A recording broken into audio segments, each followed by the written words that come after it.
I've been thinking about doing this topic for about a year. And when Father Joe rang me and said if I could fill in for one session while he's in Lebanon, he gave me the freedom to choose whatever topic I wanted to teach on or present on. And I didn't have anything in mind at the time. I thought I might just do a general Q&A. But it came to my mind that I think the time has come to prepare this presentation. So I'm very, very happy to do this. And I think it's an absolutely critical topic in the extreme. I've given thousands of classes and talks over the years, and this is probably the most urgent topic I can think of at the moment. You probably have all heard the term sexual revolution, and if you want to understand or get an idea when this revolution began, well, some people say the late 50s or the 1960s, and some say post-World War I, and some say from Henry VIII onwards, you know, with his divorce, etc., etc. But remotely, the sexual revolution began with original sin. And so that is from the very beginnings of human existence and society. What did original sin do to us to affect us in our sexual appetite? Our sexual appetite is a natural, normal, and good part of us. God created us male and female, and as a consequence, we're obviously sexual beings. And God commanded us to be fruitful and multiply. But with original sin, many catastrophes fell upon humanity. And the specific problem one of the specific problems that fell upon us was a wound that the church gives the technical name of concupiscence. Now, concupiscence is a long and difficult word, but it actually is in Scripture. St. Paul uses it once.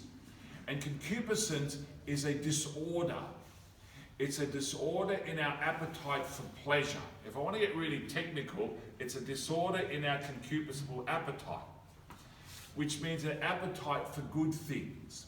For example, eating and drinking are appetites that are necessary for us, that sustain us in our natural life. But we also gain pleasure from eating and drinking. Likewise, a sexual appetite is necessary to sustain humanity. And we also gain pleasure from it. That was God's intention. But with concupiscence enters disorder in our appetites. Some basic ones that we're familiar with: gluttony, drunkenness, and with the sexual appetite, wayward activity in all forms outside of this paradigm. This is the normative Christian paradigm for sexual activity in this context. Sex is only meant to be between a man and a woman in the context of marriage, and in the Christian context, that's holy matrimony. A marriage that is freely entered into, that is exclusive to all others, that is meant to be permanent, that is until death, and is open naturally to life. That is the only context in which sexual activity is valid, is moral. Anything outside of that is immoral and a disorder. And this is the great crisis we are living in today. Because the sexual revolution is at its core attacking that paradigm, that context, and inverting everything. So that we are in a time akin, probably worse, much worse, than when Isaiah in the late 8th century BC and early 7th century BC was prophesying and was lamenting the situation in his time where society was calling what was evil good and what was good evil. What I outline is considered by modern society to be now evil. But actually I want to paint the picture in a broader way, which is probably even darker than what I've already said. St. Paul says the following to the Thessalonians, his second letter to the Thessalonians. You can read this in chapter 2, verse 3, and I'll quote it here.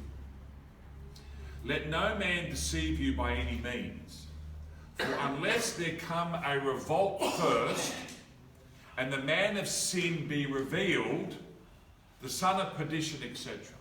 Now this man of sin, son of perdition, is commonly understood to be the Antichrist. I'm not going to focus on that. I'm focusing on the revolt that must come first, that must precede the coming of the son of perdition.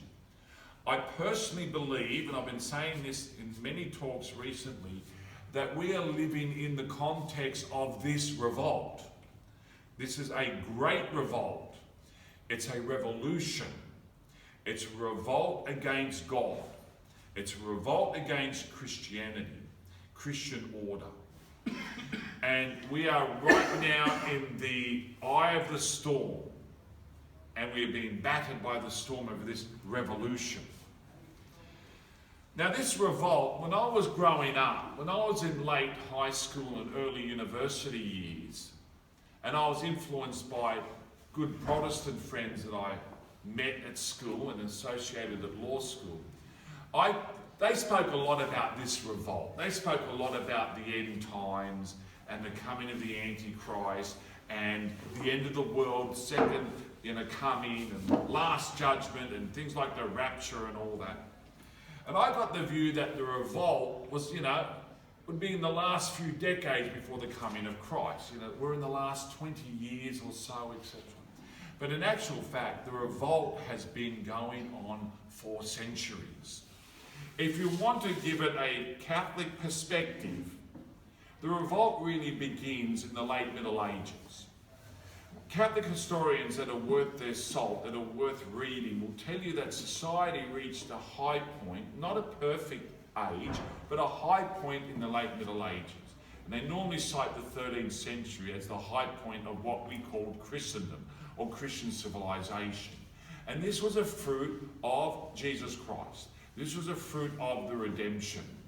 The kingdom of God was established visibly on earth to enable the best conditions to be possible to help people practice virtue, live lives according to the commandments and Christ's teachings in order to get to heaven. The revolt was against this Christian order, and it began slowly over time. And the general phases are as follows.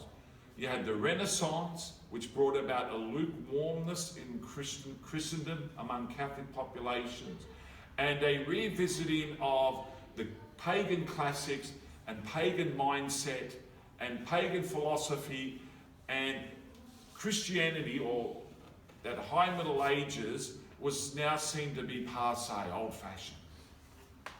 Following the Renaissance, and there are many good aspects in the Renaissance too, don't get me wrong, but I'm focusing on the negative. Then you had the Protestant Reformation as a reaction against crisis in the church, corruption, confusion, whatever, but this was a false solution to real problems. And the Reformation just divided Christendom. And we're still living very heavily with the consequences of that. Then we have a reaction against this religious confusion, and we begin to go through what we call liberalism, which is about indifferentism towards religion. There's no true faith. Every sect or denomination or church, they're as good as each other. And then we had the Enlightenment, which is essentially a revolt against Catholic philosophy. It's a revolt against the realist philosophy of St. Thomas Aquinas. I don't call the Enlightenment the Enlightenment. It's more the endarkenment. Society is now in a very grave darkness, and part of that reason is because of all those pseudo-philosophies that arose in the 17th and 18th centuries, which, as I said just now, is a revolt against authentic Catholic philosophy. Then we have all sorts of other isms. I've already mentioned liberalism, socialism, communism, Nazism, all other isms, radical feminism. And in the storm now we're in, we can label that the sexual revolution. The sexual revolution is also a revolt against the Jesus revolution. I spoke about Christendom, but at its core, Christendom was great because it was a fruit of, as I said, the redemption. It was a fruit of the Jesus revolution. What's the Jesus revolution? If you understand the context, the society in which Jesus came into, when the incarnation took place and Jesus walked the earth, we were primarily in the Greco-Roman world. The Greco-Roman world esteemed wealth, power, might, military might especially, pride, physical achievement, etc. It wasn't into virtues like humility and simplicity and purity, etc., etc. Jesus planted these seeds. If I want to characterize the Jesus revolution, it's in the following. When you go through the Gospels and you analyze the teachings of Jesus, these are the hallmarks. Humility, integrity and authenticity as opposed to hypocrisy, extolling virginity, celibacy, purity as opposed to lust of the eyes, etc. Chastity, love of poverty and simple living. He spoke explicitly about fidelity in marriage and the permanence of marriage. And naturally, from that, openness to life, raising children for God, and climaxing in sacrificial, unselfish love. Now, you hear all these slogans. We heard them last year in the debate regarding same-sex marriage, and one of the great slogans of the Yes campaign is this lie: love is love. It's a very dangerous slogan because it can justify any form of sexual activity, and it will be used again, I guarantee you, when the next push comes to legitimise pedophilia. It's just another sexual preference, another choice, and love is love. But even the ancient Greeks knew that love is not love. There were different degrees of love. There was erotic love, eros, which is the love you find between a man and a woman, and that's legitimate within the context of marriage. Then you have the love of philia, which is brotherly love. You have the love of storge, which is the love of, or for example, authority figures. The love of between a father and children, parents and children. Or if you have a good relationship with someone at work that you esteem, admire, or you have a love for your clergy who are good examples. Love of authority figures. And the highest form of love, the Greeks recognized and gave the name to it, agape love, or self-sacrificial love. And you see that exhibited explicitly on the cross. The cross of Jesus shows agape love. That's why the ancient Christians called the Mass the agape, the love feast, because they knew that they were present to that. So even the ancient Greeks, pagans, Gentiles, pre-Christianity had an understanding of different types of love. And that's the high point of the Jesus revolution. Sacrificial love. And that's the guarantee of happiness, really. If you can master sacrificial love with God's grace, because you can't do that naturally.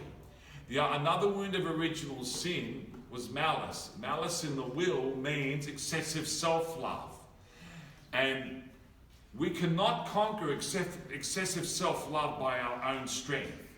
Only by the grace of God, enlightening our intellect, strengthening our will, can move our will to love outside of ourselves, to love God above all things, to love our neighbour as ourselves, and to even love our enemy. That's the restoration of authentic love. And only by God's grace can we love others as ourselves, and God more than ourselves.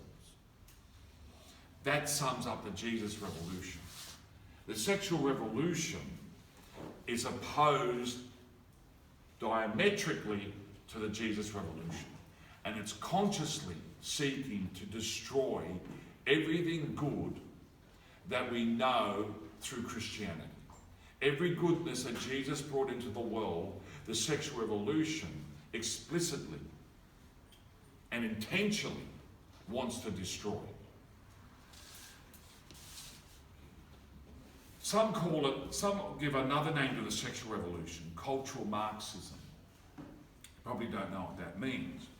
Some people might think we defeated Marxism. Marxism fell when the Soviet Union fell on Christmas Day 1991. Eastern Europe's been liberated from Marxism. Even China is not purely Marxist anymore. Those states that try to be purely Marxist are economic basket cases, like North Korea, Cuba. Zimbabwe tried it, and they nearly starved to death. Venezuela's going down the tube as we speak. But Marxism, yes, was defeated in one way. It was defeated economically. It failed, it imploded, and it will continue to fail. Because it's anti-natural. Denial of the right of human beings to own private property is anti our nature. Takes away incentive, inspiration to excel. But Marxism, though it failed economically and will always fail economically, is advancing on this other front, socially, culturally. And it's really there, one of the driving engines of the sexual revolution. Just to give you some facts you might not be so aware of, when the communists took over in Russia and established the Soviet Union, they were the first to bring in abortion. They are the first to allow women, when they marry, not to take their husband's name, but allow the husband even to take the wife's name. These are two aspects of it. Because Marxism, or being so egalitarian, wanted to level the field and destroy all hierarchy and all social distinctions. And all these distinctions that Christianity brought in. I'll go now through a list specifically of what the sexual revolution is destroying. And we might realise that we're victims of it ourselves. We might think that, yes, we're good Catholics and we follow the church's teaching, and I hope you do, and I hope I do, but subtly we might have imbibed some of the key pillars or tenets of the sexual revolution without realising. What is this sexual revolution now destroying? It's destroying, firstly, respect for the body, the human body. Through what? I'll give you some examples. Through nudism, the nudity culture, pornography, masturbation, drug abuse. All these are crimes, sins against the human body, and there are other things as well. These are normative now. Sydney Morning Herald the other day. Sydney Morning Herald is printed by Fairfax Media. I've got another name for Fairfax. Unfair and no facts. Fairfax Media are a principal engine of the sexual revolution in this country. I've read countless articles that they've published promoting any aspect of the sexual revolution. The most recent one, how France is that country you can visit where you can be openly nude and not an issue. Right?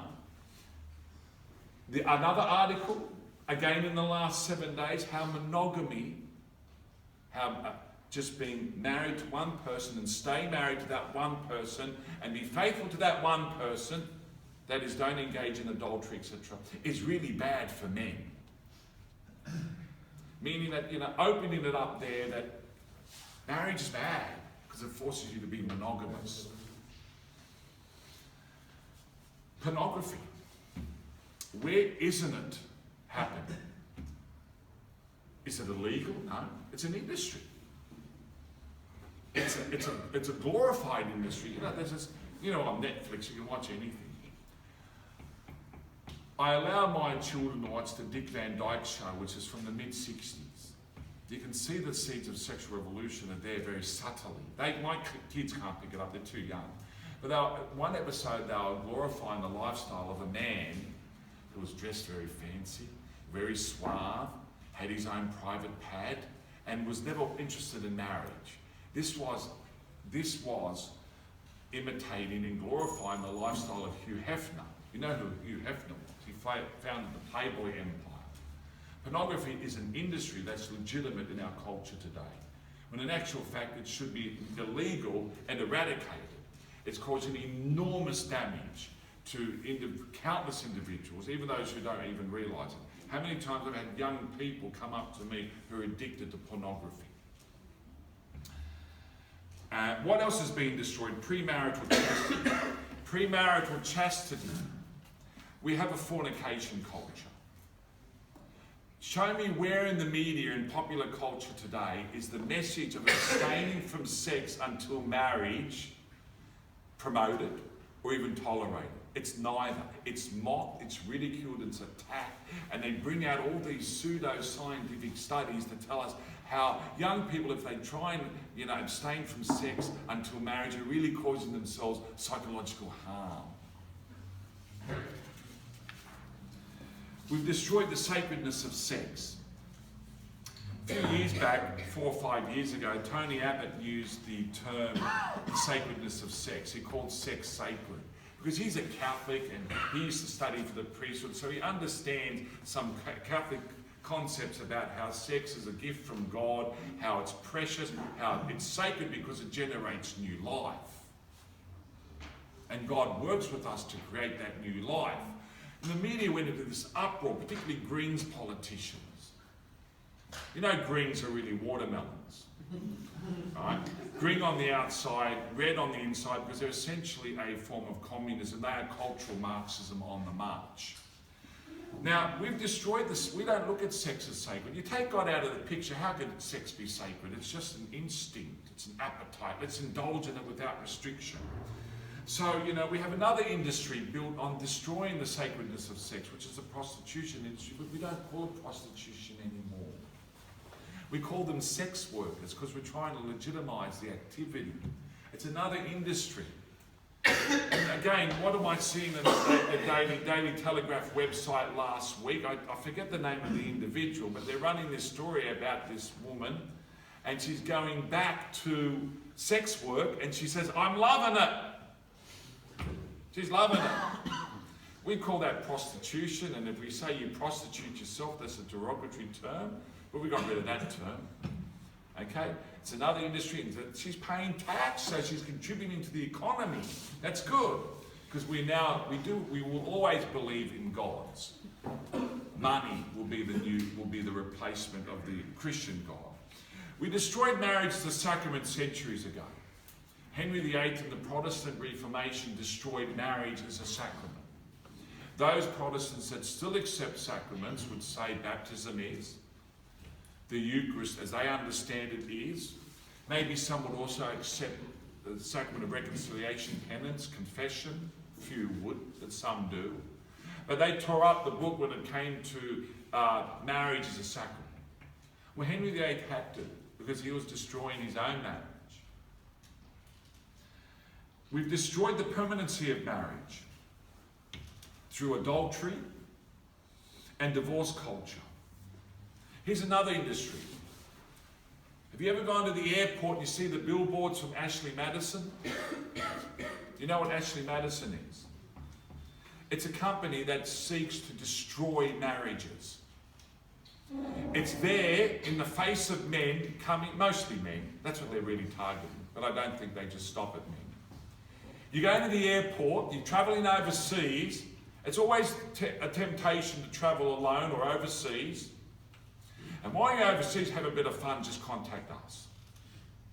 So that's an industry built deliberately focusing on inciting men to commit adultery on the side while they're overseas, and we tolerate that.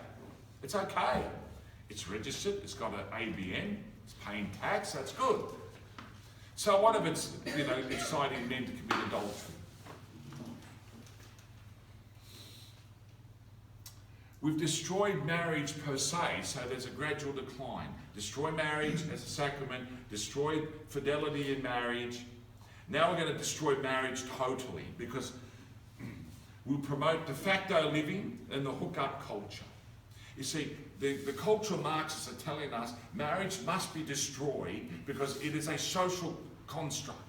It is a means through which patriarchy prevails. It's a way in which men gain dominance in society. It's how they dominate women, treat them as property, and treat their children as property. So in creating this egalitarian paradise, we need to destroy marriage. If you think this is an exaggeration, I'll give you an example. 20 years ago, I attended a talk at St Michael's, Belfield. It was the first talk of the year, and the priest came from England. And he said, you know, I've converted to a more fervent, authentic Catholicism, and he's very devotional. And he said once, he used to work in a hospital, and he noticed a couple of women in the cafeteria who would not eat at certain times, certain days. And he thought these might be Catholics and they're fasting. So eventually he got the courage to approach them one day, and he said, look, ladies, if I join you and sit with you, yes, you may. I notice that sometimes you're not eating. Are you fasting? Are you Catholic perhaps? And they said, yes, we are fasting, but we're not Catholic. We're witches, and we're fasting, and we offer up our fast for the purpose of destroying Christian marriages. The priest was stunned. I was at the back, and I was stunned. And that person at the back now who made that noise, you should be stunned. And I thought, and you know what I thought when I heard that? I thought, how mediocre are we? When it comes to the truth, how we lack that passion and fire for the truth compared to the enemy. They know what they want to do. They want to destroy Christianity in the world. They want to destroy the church, and the way to destroy the church is to destroy the family. We'll rot every family one by one. You can see this great building, might be made of 100,000 bricks. How am I going to destroy it? Brick by brick. And I'll reduce the whole building to rubble eventually. And that's their aim. We're attacking manhood relentlessly. We're attacking true masculinity. We are attacking the headship of the male. We are attacking the male as the guardian and protector of family, as the provider of families, in the name of feminism, egalitarianism again. I thought this would work. I've been accused of work. I'm with my boyo mates. And if I make any decision that might appoint a male to a job, I'm suspected of being, anti-women, misogynist. Someone attacked me once and roared at me, and I turned back and I said to her, look, I'll apologise if I make a bad decision, but I'm not going to apologise for being a man. And she went silent. But that's where we're heading. They're forcing us to apologise for being men. They hate men. They are man haters. I saw a story again today. It's on the 9MSN website. Attacking a woman who wants to rally in Melbourne to support men. Because she thinks men are getting a raw deal in modern society. But this story was attacking her and saying so far she's only got 300 who've said yes, they'll come to the rally. Thank goodness she's only getting 300. But that's how entrenched it is. Hey, don't get me wrong, I'm not anti-female. Absolutely not. The gender conflict, putting male against female, man against woman, woman against man, that's what I'm against. Because that is divisive. And that is, where you see division, you see the fingerprints of Diablo. Because Diablo is the one name for the devil, and that means the divider.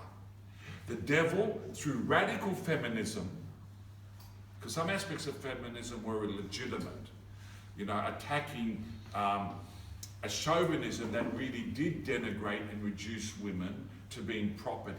or non-entities. You know, those ages where women did not have capacity to enter into contracts, did not have the right to vote, did not have the right to own property. Yes, of course that was immoral. And that feminism and attacking that was right and just and good. But this type of gender conflict that's characteristic of much of the language of radical feminists is really aimed at dividing society, destroying marriage.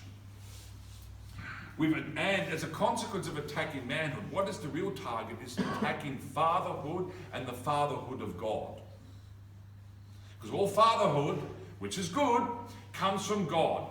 This attack is so relentless, we are moving to a point, the Anglicans said it the other week, they do in England, they will not anymore refer to God as him, he, or father.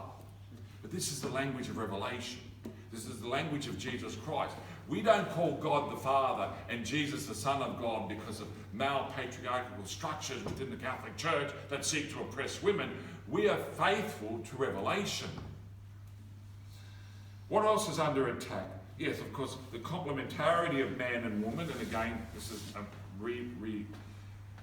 emphasizing this point. When we engage in gender conflict, we're dividing man and woman when in actual fact God meant man and woman to be complementary for their mutual happiness and for the survival of the human race. We're also attacking the heterosexual couple as an image of God. The Trinity is reflected in heterosexual marriage and family because it's one and another mutual love, simultaneous mutual love that generates a third. That's a very simple rendering of the Trinity. That's what the family does. Mutual love between two that generates a third. The marriage of a man and a woman open to life reflects the Trinity. Same-sex, homosexual, lesbian activity and so-called same-sex marriage or same-sex so-called marriage is an attack on this image. It is anti-natural, it's unnatural, and it's meant to destroy this image of God in society. How is society going to be fruitful and multiply if this type of culture prevails? We no longer, this is where we now call good evil and evil good. We live in a culture now that if I'm going to stand up for heterosexuality, stand up for heterosexual marriage, and all these other aspects that I've mentioned and more to come, I'm called evil. If I stand up for same-sex marriage and homosexual and lesbian activity, I'm good. I'm a hero. That's the inversion we now live in. What else is under attack? Procreation's under attack. Contraception, sterilization, and abortion are tools against God's creative activity in the world. We are attacking the bonds between parents and children long ago. The 60s brought out this term, the generation gap. Not meant to be a generation gap. This again is the fingerprints of Diablo, bringing division within families. Parents against children, children against parents. We've attacked the extended family. We've attacked the nuclear family. We've attacked any form of Christian family. The ideal, it's great today if we've got a man and a woman married, staying married, being faithful in marriage and having children. That is wonderful. If that's happening, rejoice. Actually, that's a come down from the most perfect idea. Because the extended family is the perfect idea, which includes the grandparents, the great-grandparents, and the aunties and the uncles, and the grandchildren, the great-grandchildren, etc. The extended family is what is most natural and organic. And village life, like where we came from in Lebanon and elsewhere in the world, village life developed from extended families. So the nuclear family, even though I defend it, it's a relative defense against further decadence. If everyone was living a good, healthy nuclear family life, we'll be in a lot better position than we are now. But Hollywood was very good in the subtle insinuations over decades. What's the problem in what I'm about to say? Man met woman, they fell in love, and they lived happily ever after, walking off together in the sunset. Just them. It's always the implication, it's just them, and the rest of the world is shut out, is unimportant. If they're happy, blow the rest. That is an attack on the extended family. Because when you get married, you don't blow the rest. You don't divorce yourself from your parents and your grandparents. They are part of the picture. They are part of the support network. So many marriages fall apart because there's not that background support network from parents and grandparents, extended family. So many kids go off the rails because there's not that same support network. We're attacking the elderly through euthanasia. They're not useful anymore.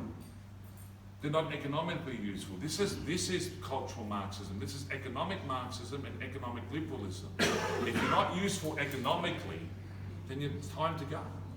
We make money the God, money the determinant. And we are now attacking relentlessly maleness and femaleness through gender ideology, transgender ideology. The world has gone mad. It went mad a long time ago and is becoming increasingly more mad by the moment. And this revolution is a collection of storms that's threatening the very survival of humanity. Western culture is dying. It is terminal. It will implode. The white man will disappear first. The white Anglo-Saxon Celtic societies and those parts of the church that were Anglo-Saxon Celtic are disappearing. Back in 2006, I was promoting a book by an American politician, Pat Buchanan, called The Death of the West, where he predicted that in 100 years from 2006, the white world will be only 2% of the world's population. Why? Because they are fornicating, contracepting, sterilizing, aborting, adulterating, divorcing, sodomizing, and euthanizing themselves into extinction. That's why. And if I'm saying that, if I'm over the top here, I'm not over the top. Because this is what is happening now as we speak. Give you some more examples. I've already touched on some of these.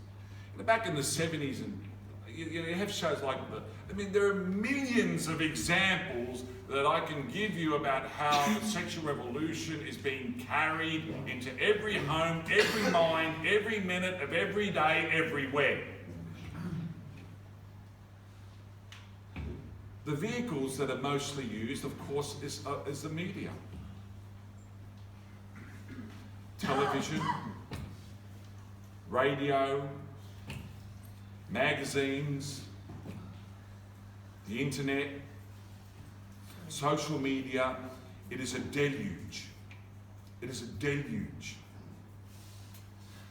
Look what's this latest show, Love Island. Better known, I rename it Lustland. That's what it should be. In the 70s you had the Love Boat. It's really called the Sin Ship. That's what it really was. Love Island, society doesn't know what love is anymore. Most young people think love is the following. Oh, I saw someone really nice looking. They're hot. I want them. That's not love. That's at best infatuation. At most it's lust.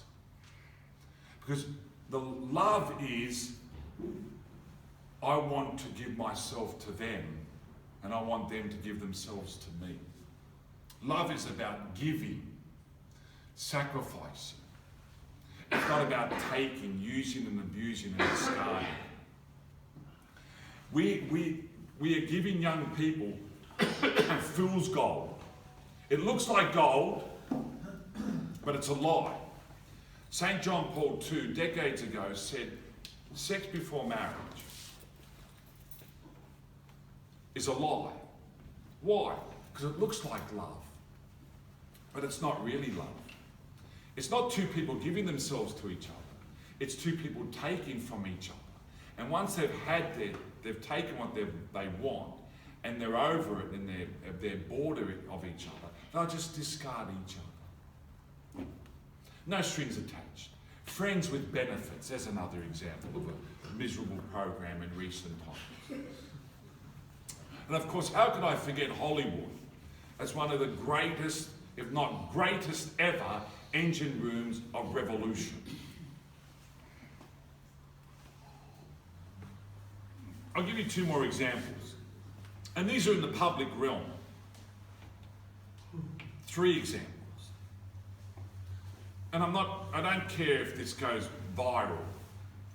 I hosted Barnaby Joyce at Sydney University Catholic Chaplaincy in 2006 because he was a good example of a Catholic politician. My boss at work, Sydney Catholic Schools Office, brought Wayne Bennett to talk to over 400 staff of Sydney Catholic Schools after St George won the 2010 Grand Final, because he was a good Catholic man and a regular mass goer. How could we use them as examples today? They went through midlife crisis. They let their guard down. They walked out on their wives. Barnaby Joyce, I think 26 years of marriage. Wayne Bennett over 42 years of marriage. Wayne Bennett had adopted disabled children. Barnaby Joyce had 4 children, natural children. They've walked out on their wives and their children. What does modern society say? That modern society only went into a rage about Barnaby Joyce because they wanted to attack a conservative politician. But I've been in circles which says, don't judge Wayne. You don't know all the facts. Okay, I don't know all the facts. But objectively, it's very wrong. If I want to be in a position of teaching young people, I have to say that. You can't be married for 42 years, leave your wife, dump your children and go off with some blonde secretary and everything's okay. You can't do that. There's Carl Stefanovic on Channel 9. Same deal. Left his wife of over 20 years, left his 3 children, now off with this other blonde girl. And what do the News Corps media, not News Corp, News Corps, as in dead body, what does that media say? It glamorizes it. Fairfax glamorizes that Carl Stefanovic's relationship. It's wonderful. Little glamorous girlfriend. Every time they go out together, all the pictures, we're glamorizing adultery. We're glamorizing sin. Who cares about the abandoned woman? Who cares about the abandoned children? So what? That's where we're at. And the next point, even in the church now, we've just celebrated the 50th anniversary of Humanae Vitae, one of the most important encyclicals ever issued on human life in the history of the church. 50 years later, it's under relentless attack within the church. Of course, modern society discarded it, ripped it up. Humanae Vitae came out too late. The sexual revolution by 1968 was in full swing. You only need to watch YouTube videos, watch American bandstand videos from 1966, 67, 68. Don't tell me the sexual revolution hadn't begun. It was under full swing. And of course the rock pop industry was promoting it big time, 100%, as much as Hollywood does. And theology of the body of St. John Paul II is also under relentless attack within the church. I read things written by certain bishops, archbishops, even cardinals. They say, look, theology of the body is unrealistic. It's unrealistic. The ideals are too high. People can't live them. It's a blasphemy. Because it's saying that God can't help us to live according to the teachings of Christ. Theology of the body is JP2's positive spin to oppose, positive spin on church teaching to oppose a sexual revolution. Instead of just saying, don't, this is a sin, this is a sin, this is a sin, John Paul II went out of the way to glorify the ideal. Looking back at original justice, God's original plan. Looking at the nuptial meaning of the body, the true meaning of sexuality, etc. The meaning of maleness and femaleness. It paints a beautiful picture. So he wanted to oppose a sexual revolution, not by condemning and banning, but by saying this is the ideal, shining the light. But now we've got people in the church, very high position, who want to tear it up. And one example of it was seeing it closed down in Melbourne, the JP2 Institute in Melbourne. This was foreseen. We've got you the quote from St. Paul, the revolt must come first. I believe we're living in that revolt. Who's heard of the prophecies of Our Lady of Good Success from Ecuador in the 17th century? She prophesied that there will come a time where immorality will be in the atmosphere, in the milieu. It will be everywhere. It is. This is the time. Our Lady of Good Success was specifically speaking about the 20th century. You can't look, you can't see, you can't turn your head without being confronted with sexual revolution. Our Lady of Fatima also spoke about this in two subtle ways. She said there will appear in the world fashions that will offend God. This might shock some of you, particularly the females, but the bikini culture is that offence. And there's worse since then. And then when she showed the children the vision of hell, what did she say? Most of those souls in hell were there because of sins of the flesh, against the sixth commandment. That was 1917, ladies and gentlemen. Do you think in 2018 it's become better? It's infinitely worse.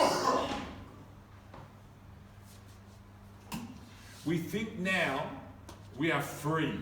Modern society, modern culture is telling us we're free, we're liberated.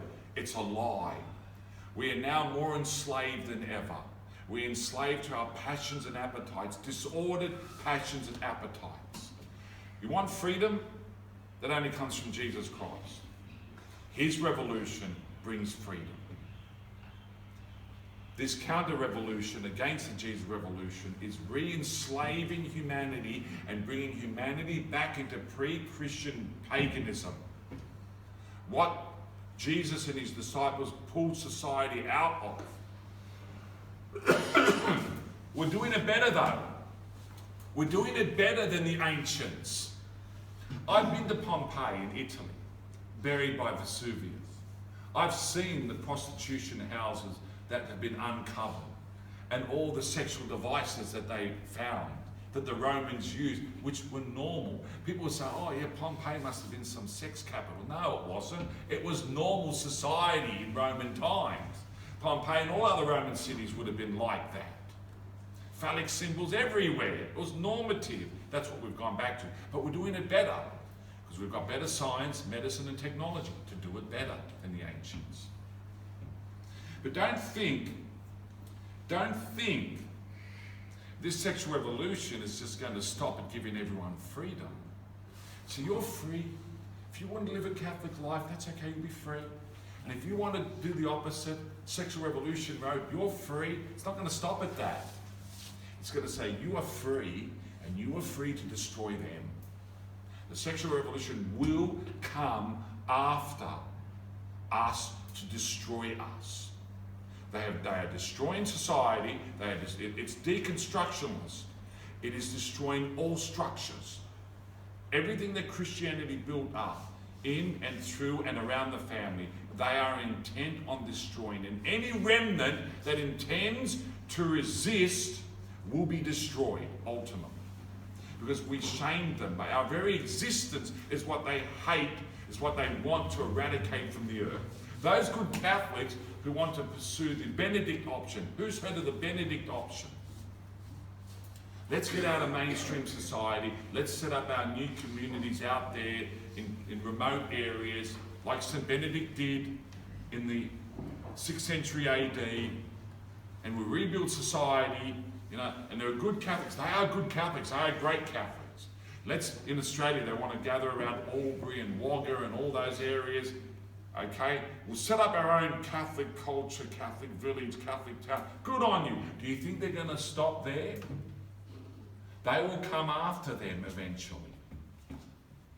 They will come after them to destroy them. I assure you. In Europe, any Christian families, Catholic or Protestant, that are teaching their kids that same-sex activity, same-sex marriage, transgenderism, etc., is immoral, they are losing their children. The government is coming in and taking children away from such parents, claiming that those parents are oppressing their children, are brainwashing their children, are deranging their children. They will come after us, I assure you. They have already started. What are some of the fruits of the sexual revolution besides what I've already mentioned? It's pornography culture, enslavement, addiction.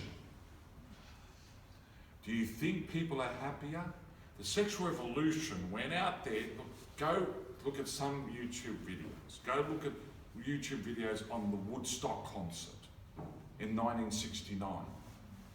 Go look at some videos, the song San Francisco, glorifying the hippie culture. The whole propaganda of the sexual revolution of the 60s is going to liberate us, and we'll be happier lives. We've never been more unhappy. How much bitterness now exists in so many people because they are victims of the sexual revolution, thinking they'll find happiness. How many countless broken hearts, broken lives, broken marriages, broken homes, broken dreams, massive levels of sexual transmitted diseases, massive levels of AIDS epidemic, increased domestic violence, greater poverty. How many women are now living in virtual poverty because they don't have a stable marriage, a husband who can provide for them and their children? In the United States, 75% of Negro children born into the world are born into a family with no father. The father did his thing and ran off. That's the liberation of the sexual revolution. The contraceptive pill was said to liberate women. Don't fool yourselves. It liberated men because they could do their thing and run away. And if they fell pregnant, they could still run away. Because all this was about destroying relationships, destroying bonding, destroying marriages, so people are free to run away. And people are left destitute as a consequence. Widespread drug abuse. You know why sex and drugs go together? Because if you're motivated simply out of fun and pleasure, and you seek your fun and pleasure through promiscuous sexual activity, well, guess what? Eventually you're going to get bored. It's called too much ice cream syndrome. I love ice cream. I'm sure most of you do. But imagine when you have too much. You know what happens. You stop after a while. You're looking for something else. So, when the kicks are no longer coming from promiscuous sexual activity, you want to get your kicks somewhere else. And that's why so many turn to drugs. The two are intertwined. Sex and drugs culture are intertwined because it's all about getting kicks. And when the kicks are no longer coming from the marijuana and all that, we'll go into harder drugs and harder drugs and harder drugs to keep the kicks coming in until we are dead. Increased psychological disorders and despair. Increased suicides. Sterility. Increased sterility to the point now where we have falling birth rates, declining populations, aging populations, and economic stagnation in the Western world, particularly in Europe, in Russia, The only reason why the United States population is still increasing is because of immigration, legal and illegal. Japan is dying. Russia's population is less than it was in 1985. Europe has had negative growth since 1973, except of course for Islamic populations on the rise in Europe. Another bit of fruit of the sexual revolution is the sexual abuse crisis in the church. So many people in the church, clergy and religious, did not take sex seriously anymore. They stopped teaching the sixth commandment. They stopped teaching kids about purity and fidelity and chastity. They stopped teaching kids that sex before marriage is a sin. When I used to teach here in St. Scruples, I had a famous group of, the class of 97 were famous for various reasons. They used to be the thorn in my side. They'd oppose me in my teaching more than any other year group. There was a few girls there in that year group. I ended up expelling 2 of them. They used to say in the back of the bus, you know, Mr. Haddad, they were year 8 girls. You know, when I grow up, I want to marry a billionaire and I want to flirt. I want to flirt. They're stirring me. They're only year 8 girls. And I said, no, you're not going to flirt. You know, and I was like, anyway, they were nasty at the time. I ended up expelling them. And a third one went with them in sympathy, a friend. They went to a school, nearby a girls' school in southwest Sydney. Now these girls opposed me to my face at any opportunity. One day I'm walking through Bankstown Square, years later, maybe 10 years later. And I'm walking past a delicatessen, and one of these girls, that third one who left in sympathy, she was working in that delicatessen. And she saw me. She goes, Mr. Haddad, how are you? And I, oh, okay. And I went to the counter, we started talking, how are you? And she said, you know what, Mr. Haddad, when we were in school, we deliberately baited you and opposed you in anything you said about sex, etc. Oh, yeah, I noticed, yeah. And you know, when you said things like, you know, sex before marriage is wrong, you know, we didn't want to listen to you, we didn't want to hear you. We went to this other school, and we were having a religion lesson, and we were being taught by a nun, and the nun was telling the girls it's okay to have sex before marriage, not a problem. And when we heard that, she said this, when we heard that, we flipped. Because we knew from you it was wrong, and we knew in our hearts it was wrong. But when we heard this nun say it was okay, we went up against her. I said, that's great. Do you think that nun was the only one doing that? The sexual abuse crisis in the church has arisen for various reasons. I believe many people who had this predisposition came in undercover. A lot of them are not just pedophiles, they are homosexuals. And they're the ones white-anting the church. And white-anting the church's teaching on the sixth commandment. I've been in meetings where religious are attacking, criticising priests in their homilies in front of students and telling the kids that masturbation is a sin, and these religious brothers are all up in arms saying, how could that priest do that?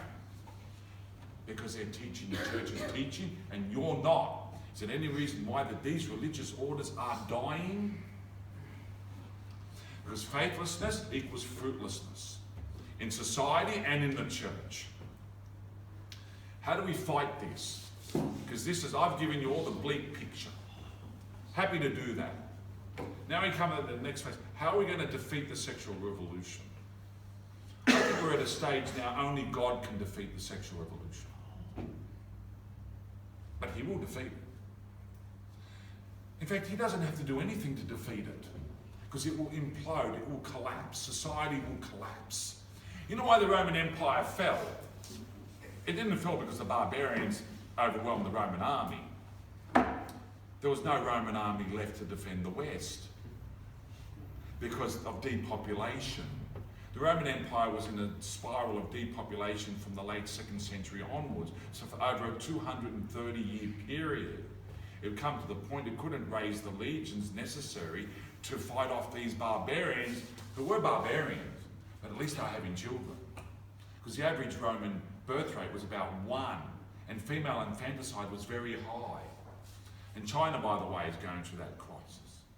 China might be the most populous country in the world, but the projections are, through its aging population, and because it murdered tens of millions through abortion, through its one-child policy, that it's going to go through a spiral of depopulation as well, aging population, from now until the year 2050, according to projections. You need to fight the sexual revolution. And you need to defeat the sexual revolution for your own happiness and for your own salvation. If you don't defeat the sexual revolution in your own life, you will have a miserable life. And you will most probably be damned. Because you must defeat the sexual revolution for the sake of your salvation, as well as happiness in this world. Now, you're not going to defeat it through some strategic plan. Let's get together, let's form a group, let's push back. Let's take over the media. Let's take over Hollywood.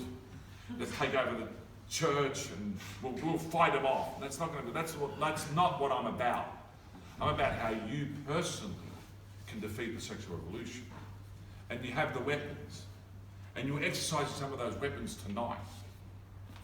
Because it's all about reliance on God through prayer, reliance on God and the church through the sacraments, fasting, family, and friends. We have the weapons. To fight the sexual revolution at first is hard, it's difficult, and it's scary. But some of us might be victims of it. We might be looking at pornography, but we know it's wrong. We might be engaged in activities like masturbation. We know it's wrong, but we're addicted.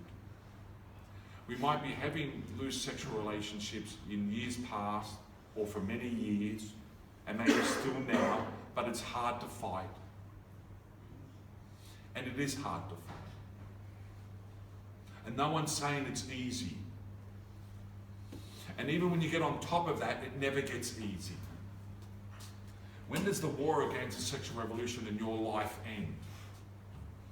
About 15 minutes after people walk away from your grave. Meaning it doesn't end. It's relentless. I remember in my late 20s, I'm thinking, I'm doing okay. I'm okay in my life, chastity, purity, strict custody. And I'm thinking I'm through the worst of it now. I'm in my late 20s. I must be through the worst of it. It doesn't get any easier when you're in your 30s and 40s and 50s and 60s. That's why these men dump their wives. Because the attacks are there, the internal attacks, the temptations, the influences. Sex in their marriage life is now boring. It's not part of the equation. So they're tempted from other sirens outside. As a starting point, to win this battle and to stay winning this battle, because you have to fight this battle every day, you must love the battle. You must say to yourself, I want to fight, and I'm happy to fight. And I'm going to love the fight. And even if I get wounded, and even if I fail, and even if I fall, I'm going to get up again. And I'm going to continue the fight. Because you've got the pit stops here. The Catholic pit stop. You've got the sacrament of reconciliation. You can come when you fall, and you get up again, and you start again, and you must start again and again and again, and if you have to start every day, you will.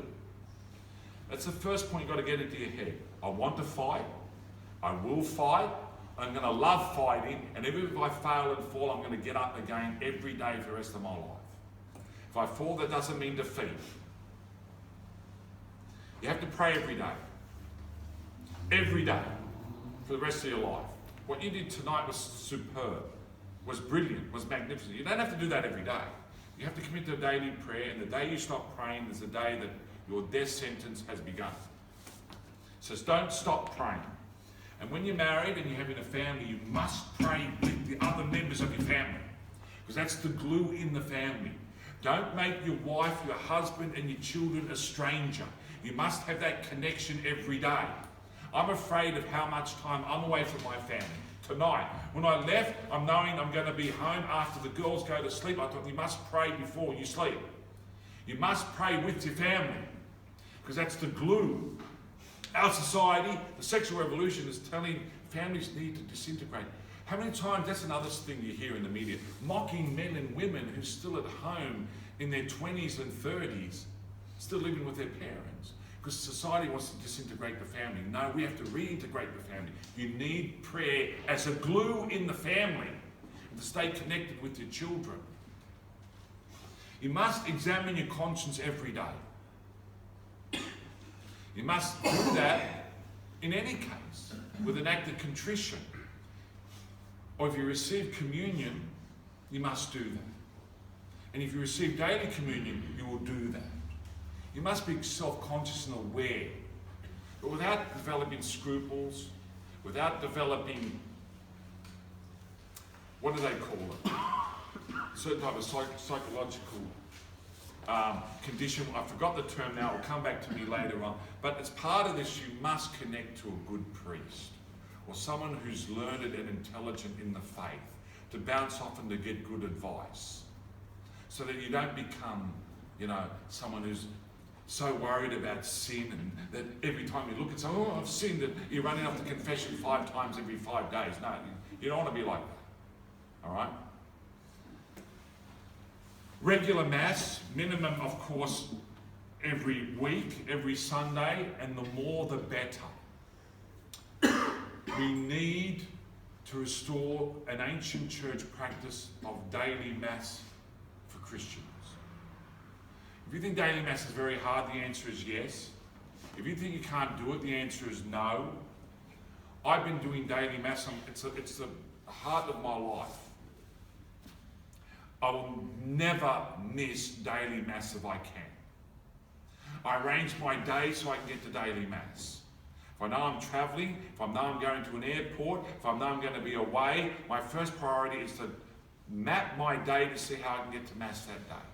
And if I miss Mass, which I do once or twice a year, I'll do my normal prayers and say my prayers as if I was going to Mass. I do a spiritual communion. I want to promote daily Mass.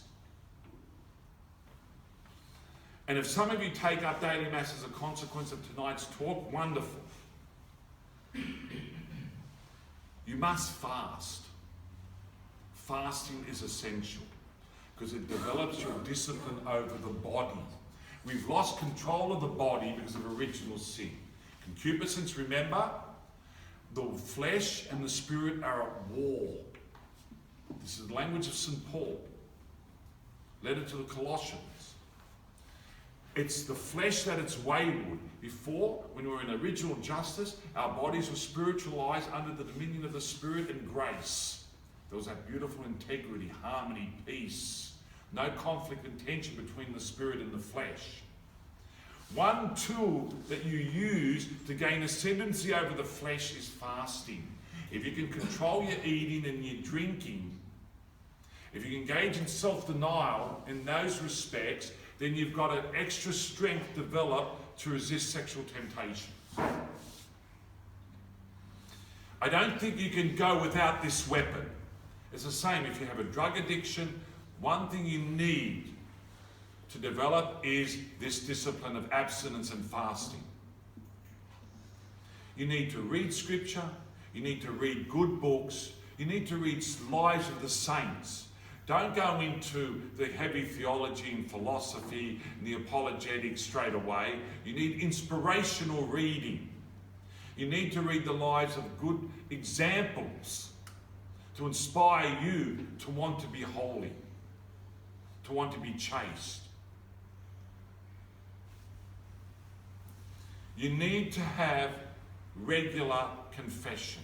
My advice is minimum once a month, but no more than once a week. If you're going more than once a week, you're developing scruples. Okay? You don't want to do that. So my advice always is once a month. With a regular, go to someone who you trust. Go to someone who won't laugh at you. Go to someone who won't criticize you. Go to someone who will take time to give you a couple of minutes of advice. You You don't want to go through a McDonald's drive-through confession where you just confess, the priest seems uninterested, gives you absolution, and then you can go. Find a good priest. Live in an area of Sydney where we do have good priests, by the way, who'll give you that time. You need to build good friendships with others. You can't do it by yourself.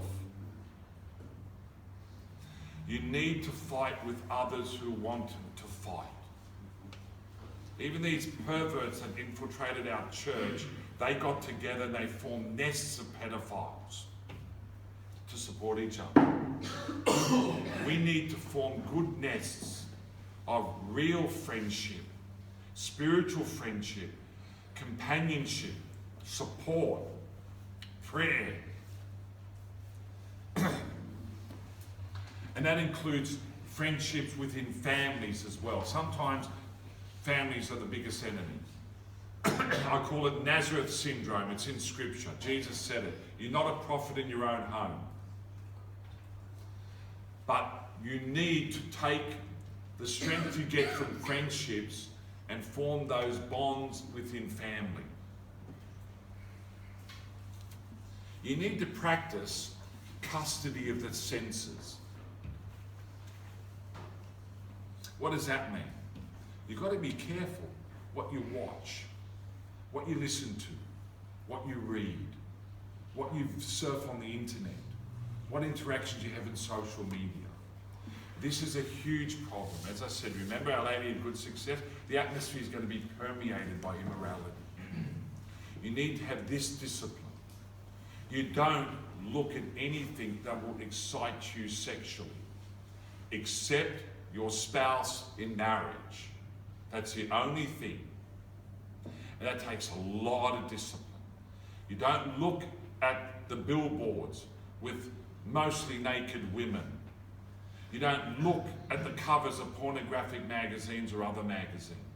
You never go near the computer if you have a pornography addiction that's out of control. You don't read salacious literature. You don't engage in salacious conversations. This is normal Christian behavior that we have forgotten. This is normal Christian behavior that we even stigmatize and ridicule in certain sections. Custody of the senses is standard Christian discipline to lead moral, chaste lives, not let the sexual revolution invade into your person. You must avoid occasions of sin. You don't go near the fire. If you go near the fire and you get burnt, you have no right to complain. You don't go to places of ill repute or suburbs, like, for example, in the cross. Don't go with your mates to the cross if it's a den of iniquity with prostitution houses, etc. Don't go to pubs and clubs that have an atmosphere which is promoting loose sexual promiscuous activity. If you have your own home, you've got to be the true Adam in that home. The fault of Adam, the original Adam, is that he allowed his home, the garden, to be invaded. He allowed the serpent in to beguile his wife. And if we have a home, I'm talking to men and women, fathers and mothers, you're the guardians of your home, you're the guardians of your garden, of your Eden. You have to control what comes in. And you have to do it early so your kids have the culture and the understanding of what you do and why you do. And let them know that you're not the only one who does it. So you make them self-sufficient so that when they're teenagers and you're not around and you're not looking, that they will do it themselves. Be careful what they look on the computer. I can't be there looking over my children's shoulder all the time. My older children are studying till 11 o'clock, 11:30 at night. I'm in bed. So you have to create this culture, this practice, make it normative in the house so that the kids themselves will be helping you with guarding the frontiers. Don't let the sexual revolution dictate terms in your own house. Switch off that TV. We set rules about what they look at on the internet, what they look at on Netflix, what music they listen to. I make it clear to my own children, no music that has foul language, violence, drugs, sexual references. That takes out 99% of the music. So be it. So be it. You need to be courageous and stand on your own 2 feet. Another tactic. I'm nearly finished, don't worry. 5 or 10 minutes to go. We love it. There's a psychological warfare that's parallel to the sexual revolution, that aids the sexual revolution. It's a warfare tactic that is aiming to stigmatize you and embarrass you and repress you, intimidate you, put you on the back foot. They always say you've got phobias, you've got psychological disorders. This is psychobabble. This is propaganda. You have to be willing to be name called. If you want to stand up for Christian morality, Christian principles, they'll mock you. They'll call you all sorts of phobias. What are the phobias? Homophobic, transphobic, Islamophobic. When the left-wing cultural Marxists want to advance, they destroy the enemy by trying to humiliate the enemy. So we don't want to be seen as bigots. We don't want to be seen as having a phobia. So we cower and we run and we're embarrassed. This is where we have to stand up and push back where we can. Let them know. Stop your lies. Stop your propaganda. My positions are not phobias. My positions are rational positions based on God's revelation, and they are for the betterment of society. Don't accept their insults. Just say to them, what you're saying is not true. What you're saying is a lie. Get them to do their fact checks, and you'll see that they, and put them on the back foot. You have to be prepared when they insult you. When you say something and they're offended, are you offended? Well, you actually have no right to be offended. What about me? I have a right to be offended. When you attack God, when you attack Christ, when you attack the church and its teachers, you offend me. What about my offense? Why are you the only one who has the right to be offended? Say things like that. Stand up for yourself. Show that, if someone says to you, your attitude's sexist. If it's a legitimate form of sexism, it's not sexist to say, for example, man is the head and the woman is the heart of the family. This is how God ordained it. A cooperation, like in the human body, cooperation of the head and the heart. There's no human body that can live viably without a head or a heart. They're meant to live together and cooperate. You sometimes need to accept the insult and say, listen, I'm actually proud of my position despite your so-called offence. And I'm going to hold on to my position. I'm going to continue to state my position publicly and privately, whether you agree to it or not. We have to be like the early Christians. We have to be ready to suffer for our beliefs, our practice, and we have to be prepared even in the future, because I've told you and I believe it, they're not going to leave us alone. They're going to come after us with the purpose of ultimately destroying and eliminating us. And we have to be prepared to be willing to be a witness to our faith and our belief and our practice, even to the point of death, as grim as that might sound. And it's easier to talk martyrdom than to actually be a martyr. We need to be humble to be able to be faithful to that level. It's very dark at the moment, and it's going to get darker. I have no doubt about it.